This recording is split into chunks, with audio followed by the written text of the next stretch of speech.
नमस्कार, मी श्रीकांत उमरीकर. आपण पाहतात अॅनालायझर न्यूज. शरद पवारांचं एक फार फेमस वाक्य होतं, भाकरी फिरवली.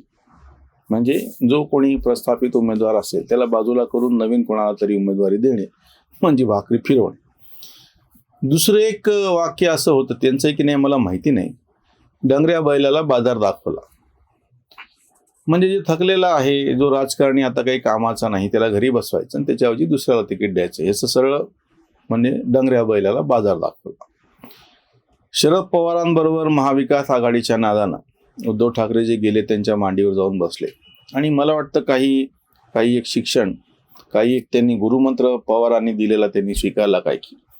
आणखी आता ह्या छत्रपती संभाजीनगरमध्ये उद्धव ठाकरेंकडून सुद्धा डंगऱ्या बैलाला बाजार दाखवण्याची प्रक्रिया घडली, म्हणून मी हा तुमच्यासमोर व्हिडिओ ठेवतो आहे. शिवसेनेचे ज्येष्ठ नेते आणि शिवसेनेचे जेव्हा नेते म्हणून जाहीर केले गेले होते तेव्हा मराठवाड्यातले एकमेव असलेले चंद्रकांत खैरे, ते 1990 पासून सलग एक तर आधी आमदार म्हणून आणि नंतर खासदार म्हणून निवडून येत होते. ही जी त्यांची अखंड सगळी जी सत्तेची जी त्यांची सगळी कारकीर्द होती 2019 पर्यंत चालली. म्हणजे जवळपास 30-31 वर्ष सलग आमदार, राज्यात मंत्री, नंतर केंद्रात खासदार, अशी इतकी मोठी कारकीर्द चंद्रकांत खैरेंची चाललेली होती. ह्या सगळ्या त्यांच्या कारकिर्दीमध्ये कधीही चंद्रकांत खैरे हे दलित आहेत हा विषय समोर आलेला नव्हता. ते एससी प्रवर्गामध्ये मोडतात ह्याची कोणाला फिकीर नव्हती. बाळासाहेब ठाकरेंचं एक सगळ्यात मोठं यश असं आहे की त्यांनी अतिशय सर्वसामान्य असे कट्टर शिवसैनिक, त्यांना पदं दिली, त्यांना मोठं करून दाखवलं, वारंवार जनतेमधून निवडून आणून दाखवलं. आणि हे श्रेय बाळासाहेबांना द्यावंच लागेल की त्यांनी पहिल्यांदा महाराष्ट्रातल्या जातीपातीची सगळी जी गणितं आहेत ती तोडून दाखवली. प्रत्यक्षात कुठल्याही जातीचा माणूस कुठल्याही मतदारसंघातून केवळ शिवसैनिक आहे म्हणून तो निवडून येऊ शकतो, हे बाळासाहेबांनी सिद्ध करून दाखवलं. त्याचं सगळ्यात ज्वलंत उदाहरण म्हणजे चंद्रकांत खैरे. चंद्रकांत खैरेंची जी काही बुरुड जात आहे तिचे अतिशय किरकोळ असे मतदार असतील ह्या सगळ्या मतदारसंघात, आणि तरीही कोणालाही चंद्रकांत खैरेंच्या जातीबद्दल कधी उल्लेख करावा वाटला नाही, त्याची कोणाला गरज वाटली नाही.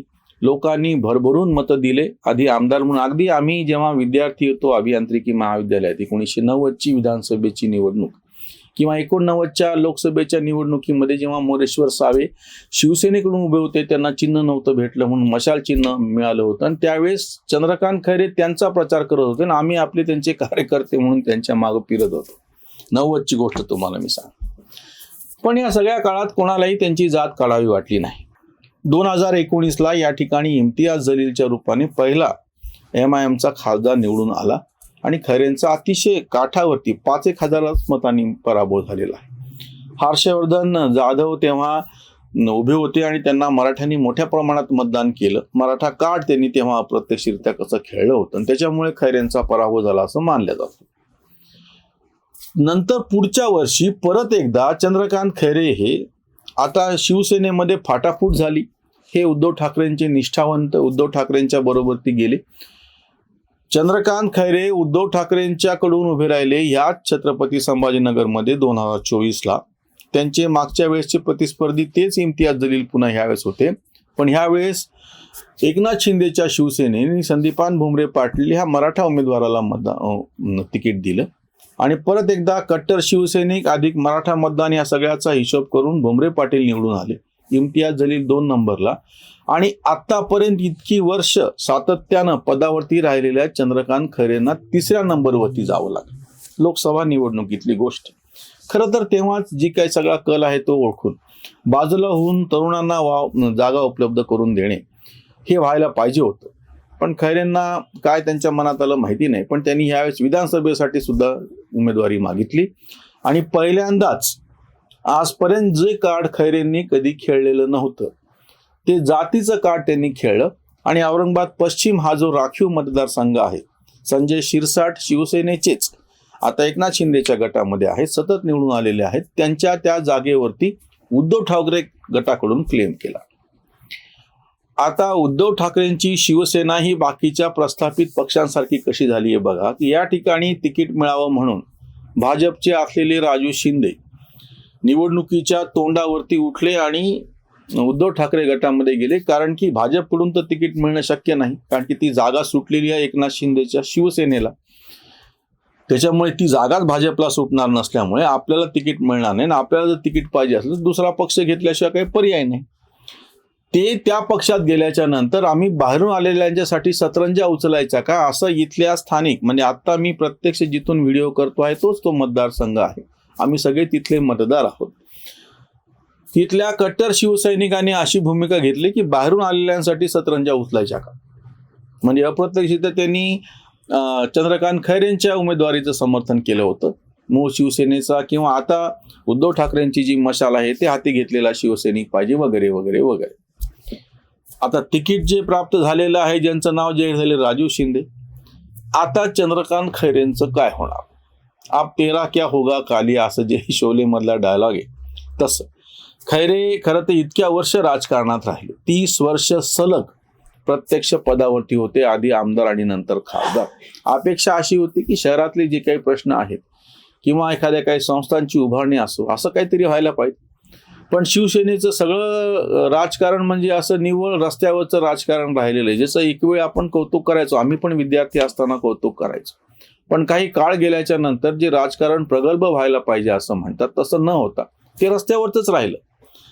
असं राजकारण असू शकत नाही. इतका दीर्घकाळ शिवसेना इथे आहे, तर शिवसेनेने त्या पद्धतीने वेगवेगळ्या संस्था मोठ्या करणं असो, महानगरपालिकेचा कारभार चांगला होणे असो, शहरातले प्रश्न सुटणं असो, पाणी योजना असो, कचऱ्याचा प्रश्न असो, मी कालच तो व्हिडिओ केलेला आहे. या सगळ्या गोष्टी व्हायला पाहिजे होत्या ना, त्या झाल्या नाही. ह्याचा अप्रत्यक्ष राग लोकांच्या मनामध्ये कुठेतरी होता, म्हणून त्यांनी चंद्रकांत खैरेंचा तो पराभव करून दाखवला. आणि आता त्यांनी तिकीट मागितलं तर त्यांची स्वतःचीच पक्ष संघटना, त्यांचे स्वतःचेच नेते त्यांना तिकीटे द्यायला तयार नाही.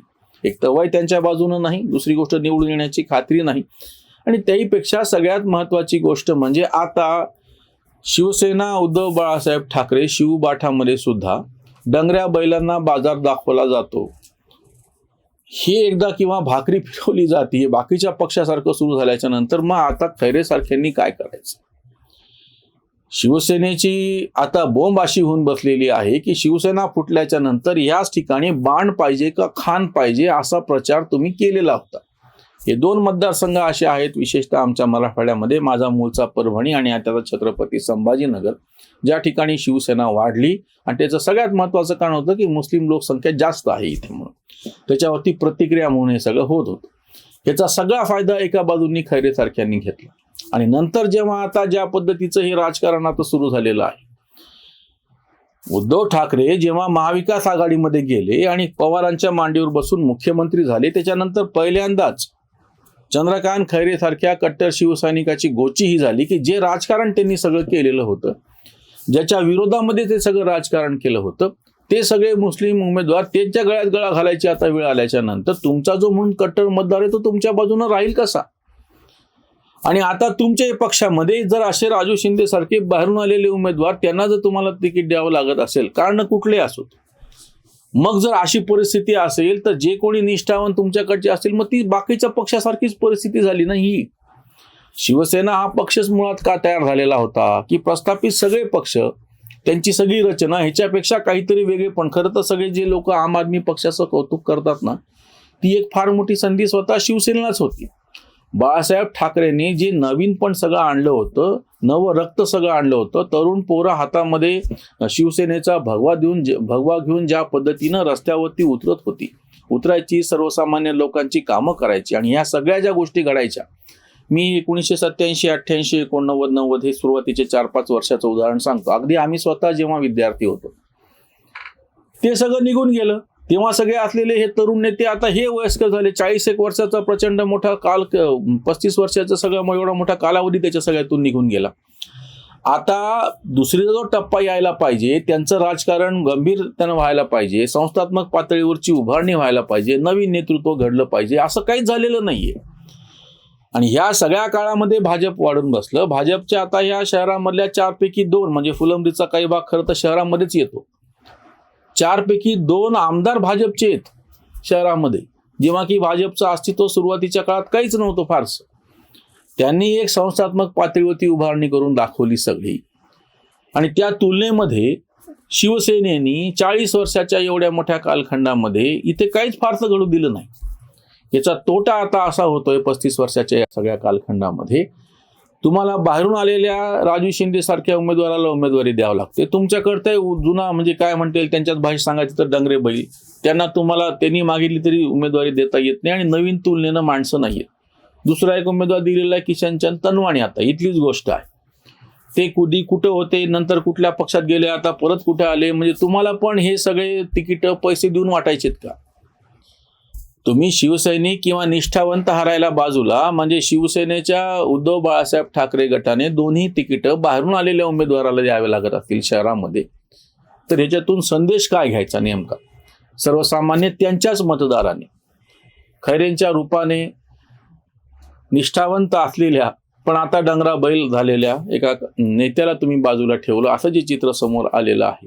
त्याच्यामधून शिवसेना उद्धव बाळासाहेब ठाकरे गटाचीच कशी फरफट होत चाललेली आहे. त्यांच्याच बालेकिल्ल्यामध्ये हा छत्रपती संभाजीनगर शिवसेनेचा एकेकाळचा बालेकिल्ला होता. जिल्हा परिषदच्या अध्यक्षापासून ते खासदारकीपर्यंत सगळ्या जागा शिवसेनेला डोळे मिटून लोक निवडून देत होते. इथे ही परिस्थिती आहे, असं चित्र समोर येत आहे. इथेच थांबूयात. धन्यवाद.